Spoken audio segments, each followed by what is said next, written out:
in the midst of protests against Nigerians, in the midst of attacks against Nigerians, Nigerian billionaire still wants to go and put $162 million into Ghanaians' economy. And then you tell me that Ghanaians should not be grateful to Nigerians. No, nah. They should bow and thank God that there's a country called Nigeria that is always standing by them. Ghanaian government, how far?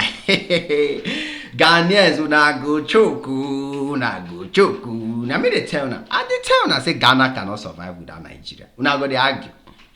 Una go they argue. Now I've got some sweet news. Nigerians, hear me and hear me well. This country called Ghana is, I am sure, if you go and do proper research, hear me and hear me well. If you go and do proper research, you understand, you will discover that Ghana is secretly owned by Nigeria.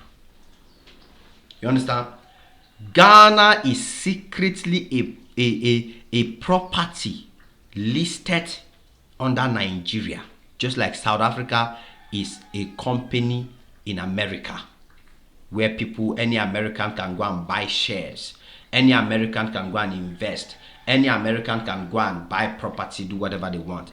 I am telling you, my people, see, if this is why they talk now, true, nothing will argue me, nothing. If you go and, just that Ghanaian citizens, no. If you check well, this Ghana of a country we are talking about, Nigerian business. Ghana is like a property for Nigeria. So any Nigerian get the right to go. So in Ghana, if there's opportunity to invest in any sector, I told you in the past, do you know that? Wait, do you know that? In case you people don't know. If you like, go and find out. Do you know that the palm oil industry in Ghana is owned by a Nigerian? Go and find out if you think I'm joking. Go and find out. The palm oil, the company that is responsible for all the palm oil that is produced in Ghana, now Nigeria get her. These Ghanaians, they don't know. They're not going to make me talk with you. I don't want to talk. I'm telling you people. Ghana, that's why they are now they're on the open now. Their government knows the truth, and their government knows that Nigeria is their first option when it comes to anything. If Ghana wants to stop importation of vehicles today, they will contact Nigeria and say, Nigeria, one of your companies should be producing vehicles for Ghana. If Ghana wants to stop exporting cocoa today and start transforming, they'll call Nigeria and they'll say, will you come and build us a refinery here that will be transforming this cocoa to chocolate in large scale? I know they have their small scale production there, but if they need big something achieved, they'll call Nigeria. Mark my word too. I'm saying this because something just happened in that same direction where I'm driving at, and I'm going to take you there and prove it to you that country called Ghana, now Nigeria get them. Their government is literally on there. They can't play with Nigeria. They can't. That's why Ghanaians, you people will be jumping up and down. See, Ghana, your government cannot make the same mistake twice. You Ghanaian citizens, you can be emotional and be shouting Nigeria must go. You can go out and protest and attack Nigerians, tell them to go. Close their shops and do you even know what has happened that they say they closed Nigeria shop? Let me give you guys the update. You deserve to know, my Nigerians in the building. Because of that law that they are using as pretext to close Nigerian shops, because there's a law in Ghana that says that before you open shop in Ghana as a foreigner, you have to have $1 million that you invest. And you have to have this and that, some laws, that's very strict. It's kind of difficult. Basically, almost impossible for small business owners to do. All these Dangote and the others, that's why you see them doing it easily. But that law is prohibiting, simple people like you and I who doesn't have $1 million to go and open shop in Ghana. They can use that law to close your shop. That's a fact. Their president now has said he will abolish that law so that Nigerians can open shop. Any poor person can open shop. That's after the closing of these shops and claiming that Nigerians should leave their market. That is the response from the Ghanaian president, claiming that he will have to resolve the problem by cancelling that law so Nigerians who don't have $1 million can open shop in Ghana. And you are telling me that government for that country, no, they beg Nigerians.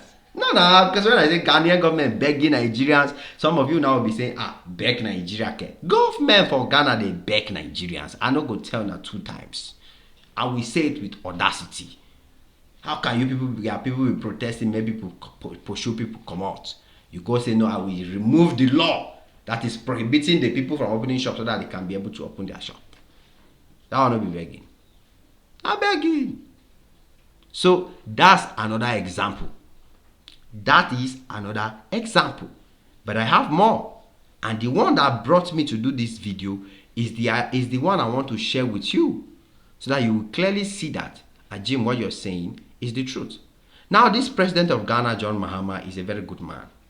He's a great president. I wish Africans have such good presidents. I'm serious. John Mahama wants to follow the likes of His Excellency Ahmed Bola Tinubu and stop importation. He wants to cut down. Even Ethiopia is on the line, right? Because right now, Dangote has already signed his deal to start building the biggest fertilizer plant in Ethiopia. You understand? And it will be one of the biggest fertilizer plants in the world and in Africa. Dangote will build it in Ethiopia. So Ethiopia and other parts of Africa, forget about importation of fertilizers. Forget it. It's over. No more importation of fertilizers. White man go cry. Okay. And that's how they are going about it. So Ghana's president has also decided that he wants to limit importation of sugar into Ghana. Yes. Ghanaian president. You understand? He wants to limit importation of sugar into Ghana. And so what did he do? He did not call the Yeye politicians who are shouting, let these Igbos go, let these Nigerians go, let these people go. He did not call them because they have nothing to offer apart from the noise they are making on social media. Nothing to offer. Guess what he did? Called Nigeria. Ghana president called Nigeria. Dangote. He said, Nigerian billionaire, my billionaire brother, look at this situation and let us see how we can reason it together. You understand? Look at this situation. This West African country, you understand? Ghana. Ghana is going to be experiencing a drastic change in the sugar sector because Dangote is about to build a $162 million sugar refinery plant in Ghana. To be precise, Bono region of Ghana. As I talk, this is a joke. If you are a Ghanaian, go there and protest. Make I see. They go knock your head, put sense inside. Bono region of Ghana. His Excellency, His Excellency now, John Mahama has called Dangote of Nigeria to come and see into the situation. So the news is currently making headlines because it is a fantastic one. 162 million sugar plant that Dangote wants to build there. This Dangote I'm talking about is still building a cement factory in Ghana. Is it no, a cement factory in Cote d'Ivoire. He's building a cement factory in Cote d'Ivoire. He already owns a cement factory in Ghana. So now he wants to add on to that cement factory a $162 million sugar refinery in Ghana. Because Ghanaians can't do it for themselves. That's the honest truth. So this is a sector this is a news that Ghanaians should be jumping up and down. They should be happy now. They should be celebrating. They should be like, God, thank you for giving us a country like Nigeria. They should come out in their numbers and sing hallelujah to Nigeria. That's what Ghanaians are supposed to be doing. But they don't get sense to do that one. You understand? They don't get sense to do that one.